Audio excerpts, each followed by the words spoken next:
All right, welcome back to TVC Breakfast. Well, this should be fun. Talking about our next segment now, we're bringing up Kopa Respect. He is commonly known or called the King of Prank Africa. Kopa Respect is a Nigerian prankster celebrated for his hilarious and often outrageous pranks on unsuspecting victims, and he's amassed a substantial following on social media platforms where he shares his prank videos engaging with his fans. Kopa's pranks frequently involve him pretending to be an eccentric character, pushing the boundaries of what is considered acceptable in Nigerian culture. Despite this, he's established a reputation as one of the most popular and entertaining pranksters in Nigeria. Kopa is a talented and entertaining figure who's cultivated a large follower base in Nigeria and beyond.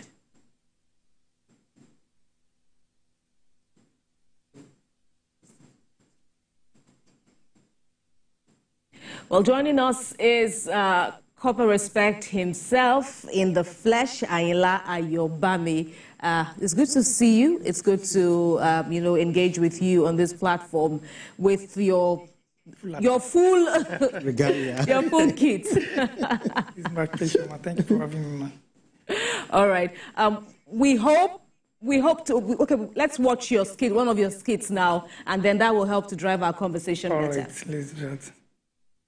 Kopa, I say which kind Kopa be this year? Kopa, which kind Kopa be this year? Kopa, I say which kind Kopa be this year? Kopa. How will you send my ticket? Ticket is in. Kopa. What are you saying? Now come and collect food, so I have to show my ticket. Ticket for what? They will not pay. No, Kopa don't pay. Nibo. Huh? But the vessel. Kopa don't pay for food now. Not be my own. Huh? Not be my food. What are you saying? Huh? Why did you tell me before? Say waiting. Kopa. For waiting. Kopa why didn't you tell me before now? Eh?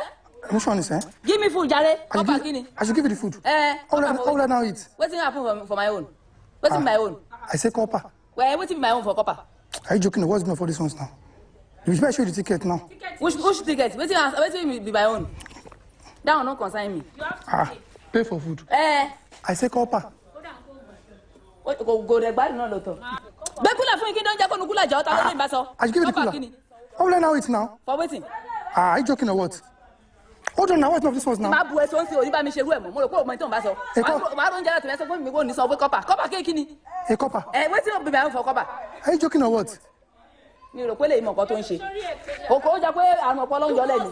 Abi ma gboro. You must pay for what you bought. Pay. I said we used to do this in Katsina. I know we just go for free. No, it's not for free here. Say me gbadun ja bi mo nkan to nso ja. Abi ma gboro. I don't tell you about small. Waiting me come waiting my own. Waiting my own for the two wey dey talk. Waiting my own. Are you abusing me? For waiting. For waiting. But she show you the ticket. Ticket pe kini? Mi ro pe le gbadun. Good afternoon, sir. When I came here, don't abuse me, please. Mommy, I believe that you are not new in Nigeria. Of course. If you buy something, you are going to pay money. In Katsina.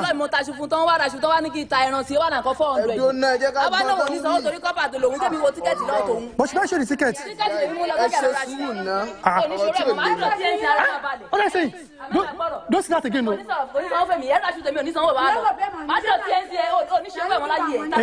Hey, Kopa.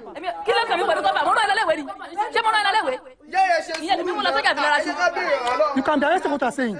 I can arrest you for what I'm saying. For waiting. For waiting. Wait. Can you imagine the audacity? Wait. Maybe you come buy something. Of course. And that money want to pay. Money pay. For that something. Leave the place. I say Kopa. Yeah, I know say be Kopa. If you Kopa buy something, you no go pay. Of course. Wait. Not be properly in place now.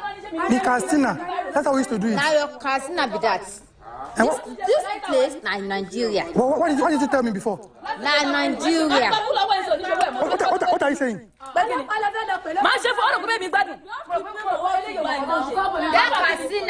Casina be that one. I said in Casina, that's how we used to do it.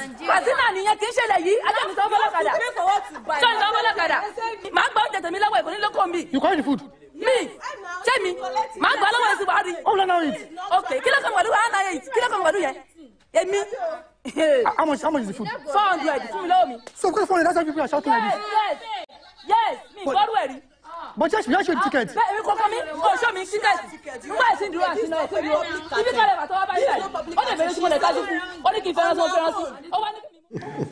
All right, so we still have Kopa Respect here. The troublesome Kopa Respect. We've arrested him. He has incurred the wrath of many Nigerians because, as you must have observed, these are unstaged. You know, unlike other, skit makers that we see online, what you're doing is basically, raw, unstaged. They don't know until after they have probably beaten you. Like there were videos I saw when this guy brought a stick and all of that. That is when they now realize that, oh, they were just being pranked. But why this kind of skits? Let's say, it's actually content. It's content. Absolutely. Of course. No doubt. I actually choose prank because I'm a kind of person that loves teasing people from the start, from what I was doing. And I also have a role model who I can call Zifancy. I used to watch his content also. So I picked interest from his content and I started doing the skit also. Yeah. So that's right. But then how do you now manage the issue of controversy, blending entertainment and controversy? What do you think sets your content apart from others who are doing the pranking and what you do at the end of the day? Okay, I actually don't want to brag much about it, but I can actually tell you that I am one of the few pranksters in Nigeria that don't stage prank, that will give it out raw. And I used to call, there's 4 factors, I used to call the 4W factors, which is the what to prank, who to prank, where to prank, and when to go and prank. We actually consider those 4 factors to have. Can you talk to us about that 4 factors? Okay, so let me start with where, what, and. Okay, let me start with what to prank. As that what to prank, I usually consider, okay, what exactly do I want to go and do out there?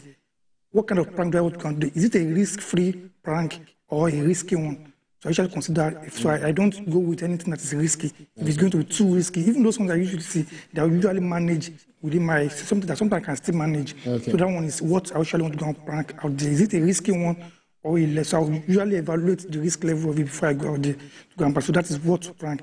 The next one is who to prank. So as that who to prank, I also used to consider people. If I want to go and prank and I see a strong face like that of Danjuma, I won't go.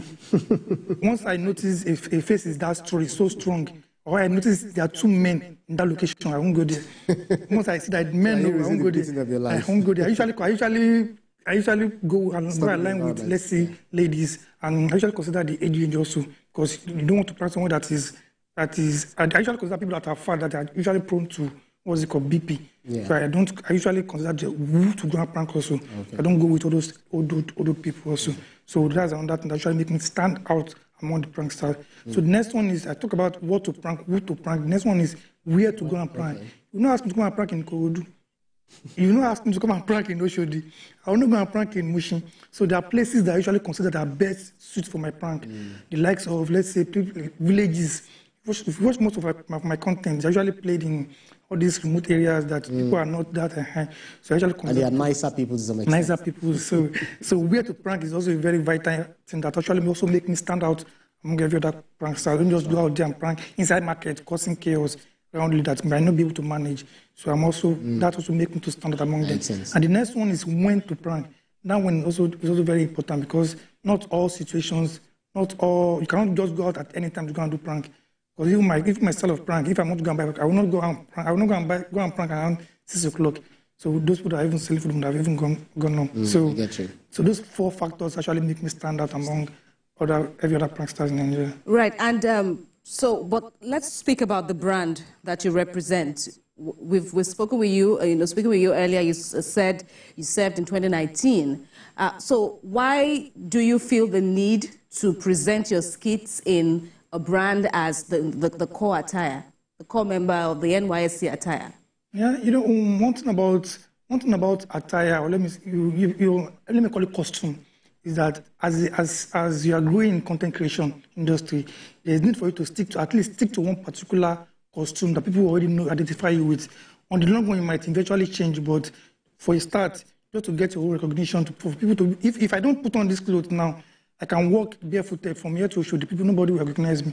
But once I'm inside this, I'm on this attire, let me call it costume. The moment I just step out, people identify me that this is Kopa. So for recognition and for also personal growth, you just have to stick to this Kopa costume for a while. I know that with time I will see eventually change it. So this was the cooler that you used on the orientation? I used this cooler at the orientation campus, and it has actually been with me since then. The cooler don't suffer. It has seen better days. If it could say stories, I'm sure the cooler itself will give, stories. Of course, it will definitely. Right. In fact, you even see this handle, this handle is even fabricated handle. Oh, really? Because that prank you showed, I lost the cooler handle in that prank. So I have to just go and practice it. Like, you're not going anywhere. It's better forever. But what does it say? Okay, we've seen people who are, outrightly and, will I say, justifiably angry with you, coming to buy food or fix your motorbike, or, maybe you boarded a boat ride, entered a boat and then you said you were not going to pay in the middle of water. So people are like mad at you. But what does it say? How will you describe the reactions that you are getting from people? Is there a way to change that, or do you blame them, or how do you, reflect on these responses you get on the streets? I used to say something that I cannot outrightly blame people that don't usually allow me go, even when I buy something as low as 200 naira because of the situation. So I usually don't blame them. It's the situation. On the flip side, if I were to be in their situation, I can't really tell that this is how I will react, depending on how the person approached me to. If you watch my content, you understand that the way I approach them, I'm not approaching them to go and beg them. I'm trying to go out there, go and claim that it is my right to get it. So I usually don't blame them for reacting the way they react. Right. Had it been I have pleaded for help, I don't know if they would have helped me anyway, but it's all for humor, it's all for the fun out of it. So but their reaction during that moment is natural. What you get from individuals, what the individual are. So, but on the long run, when I tell them now it's a prank, when I shoot on the camera, you see how they usually react aftermath. Only, I can say, 0.5% of people will still react badly after telling them that it's a prank. They will see that I shoot on the camera. Can you share that experience where someone refused to recognize or acknowledge that it was a prank? The prank I posted this morning 8 o'clock. You have not seen it yet. Okay. That man, he was not even the one that said he was not even the one that he heard the commotion. He just interfered, and as he interfered, he came down. He not even talk too much. He just removed my cap. A copper cap. But did not allow you. He removed the cap. He nearly gave me a slap tango for my long leg. So I just have to skate through to the other side. People are even holding him. The man did not agree when you go and bring out sticks. Thank God we have people around that actually stayed there and helped me from the man. He even took my cap, seized it and go on his bike. He want to take my cap away. Who is the cameraman? Where does it stand? And where does it stand? He's the cameraman. Okay, let me just start by saying that I use a camera woman. Okay, bravo. When people, if the two of us now, if we perceive a smell, you never want to consider that maybe she's the one. You always believe that it's men. Men are always the odd one. So, but when you see a lady in front of you, you don't want to believe that lady came together with this guy to come and perform this kind of essence. So I choose to use. So she has a visible camera, she's in the scene. My camera person is visible, but my camera is not visible. Okay, because because I remember there was a particular skit I saw that somebody else, not on your team, was recording. Was recording, and then you were like, "Oh, are you now recording me? Do you want to go and upload it?" So I think that also makes me relate with the question Ibrahim was asking. And then we saw the boy that you asked to leave so that he won't obstruct the vision. So my camera person is actually a woman, and the way we hide the camera, I used to call that one trade secrets, because the reason why you have not seen all these Kopa Junior, all these people, some people that start to come and just hijack the content, because that trade secret is still there and it's still strong. The moment you give it out there, you just see a lot of people. Interesting. But in why you do all of this, when you do all of these things, how do you ensure that your content does not, avoid promoting bad behavior, negative behavior? First, who are your target audience? Those people that actually consume your content, and you ensure that you do, because even in all of this, you have younger ones who have access to the internet, to view some of the things that you do. But how do you ensure that you do not inadvertently give out or portray bad behaviors among Nigerians? Okay, all right, that's a very good question. I consider my outfit, my outlook. People usually see me as Kopa, usually recognize me as Kopa, and they always expect a Kopa to be the same person that would usually bring out the best character out there. So the way I usually ensure that I don't go out of bounds is because people create content for different reasons. Yeah. Some of us do it to earn a living, just to earn a living. Yeah. And some people do it for the for the kind of person they are and kind of character they have in them too. Right. So we've seen a lot of pranksters that out there that are doing a whole lot of different things that might even endanger, portray something out there. There are so many other things that can do, prank that can do, that I would drive in Benz inside this compound today. If I want to just go after that money, but I just want to portray that, okay, I have young ones that are also watching my content. Because if you see people, there are times that I even prank good people. I don't want to call those people that didn't let me go bad people also, but let me just use good people for those people that let me go of the food also. The time that I prank them, and I usually go back and compensate them, because I have dignitaries watching, I have big people watching, I have governors in my contact list watching my content. My last 1 million naira I had to go and give to one woman in Edo State. It was given to me by one of the former governor of no, I don't want to mention his name. One of the northern states, a former governor. He called me himself. I saw that. So I have dignitaries in my contact list. I have them, a whole lot of them. So I don't want to. So and they are usually telling me that just Kopa, just stay there. We will support you when we will support you. We are there for you. Don't do what people are doing. So all these things are more or less motivations, and that also make me clear. I have to just keep on to doing this thing only. Right. So in terms of fulfilling, how will you describe this venture? What was your discipline in school? I actually studied political science and international relations. Oh, okay, so this is something you want to continue on. This path have you found your path, or who knows? Like I said, I've always wanted to be a lecturer. Okay. So because even on the long run, I was even doing my MSc before Nigeria happened to me. So I had to just come back because of finance. Let me just say finance. Okay. So I just have to suspend that at the moment. Just focus on the content, because I was doing it together content, and the school was actually getting more from me. Okay. I just have to drop out and focus on the content. So like now, as it is now, I doubt if I actually want to go into any other thing for now. Okay. Yeah, I think I found my... And in terms of impact, measuring impact, the impact that you are making across, Nigeria, how would you quantify it? I would say it's not a big one at the moment, but at least it's a reasonable one to a large extent, because there are some things I can actually point to that, okay, this life I've impacted in this life. This life I've impacted in this life positively. So what do you see yourself in the next, let's say, 5 years? What do you see? Prank videos going in the next 5 years, especially in this different content creation that we find, but in your own niche, which is, pranking food seller. I don't know what food sellers actually did to you.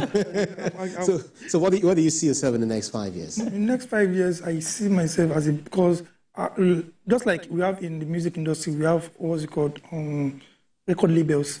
I'm seeing a Kopa as more or less a label. Like, let's say, I don't want to call it content label. So let me just put that content label, that I'll be a big brand on my own. I have people that I can point to, and also teach the art and science of pranking, so that I also have people that I'm lecturing at the moment under me. But I see myself in the next 5 years as a big brand that have a lot of people under him, working under him, and I can even point to that, okay, these are my people. The same way the jazz will point to that, these are my boys, these are my boys. Same way I also want to point to, okay, these are my boys too. So I see myself as an international brand. Interesting. In the next 5 years. And then you have global audience too, people watching from different... Because a whole lot of them. Let me say a larger percent, let me say 70% of the financial support I'm getting are from abroad. And they are always, if fans will just see you and say, Kopa, take this. So you are meeting needs, even from, the basic skits. And which also brings us to the issue of your advice to, people who are coming, people who are just, using the internet, not knowing that they can actually drive some form of social change, because that seems to be what you are also offering people. What advice would you give to, regular internet users who also want to make impact from where they're at? Yeah, I would just ask them to at least find something they have interest in. Start with what they have and start with people around them. It will work out. Because I've seen some people just send you DMs and ask you that, Kopa, I want to buy, please, I want to start doing prank also. I want to buy a phone. The phone is on 150,000 naira. I started with a phone of 30,000 naira and I was using it. I started with what I have and I was shooting with people and what I can do within my means. Just start with whatsoever you have within your means and start. Once you are getting the positive feedback, because I also dwell on feedback a lot. Once I'm getting the feedback from people that you are doing well, you are not doing well. If I get that, I didn't start with this Kopa of a thing. I started with something else. I started with, let me say, I will just have myself anchored with blood stains, and I'll go with one soldier. Granted that this is the person that actually gave me the gun to go and rob. You can get the reaction how people would react. So it was an extreme one. You know, them just want to do anything to do. Right. But on the long run, when you now get back, are you for real? Of course. When I go back and sit back and see comment section, guy, this is true, this is bad, guy, this is what if guy had for what this guy did. So you just have to sit back and I used to tell that there's no content creator that don't check their comment section. They said feedback. That feedback is always there. So once I get a negative feedback, I have to sit back and ask myself, I won't continue like this. Interesting. So if you're not wearing this cloth, this beautiful core member cloth, what do you wear? Like balancing your content life, your on-screen life, and your own personal life. Off-screen life, yeah. My off-screen life is actually, I don't want to call it problem. Like I don't keep friends. So the fact I don't even have friends like that in the industry is also one of the things that is even giving me a little bit, I won't call it a major setback, but a little bit setback. So my off-screen is just always me and let me say games and such. So that's just it. So you stay indoors most of the time? I stay indoors most of the time. You can never find a Kopa outside 8 o'clock at night. All right. Lovely. All right. Well, bravo. You are doing well, and we are rooting for you. We hope you continue to stay inspired and continue to be an inspiration to others. Thanks a lot, Kopa Respect, Ayinla Ayobami, for speaking with us. All right. Thank you.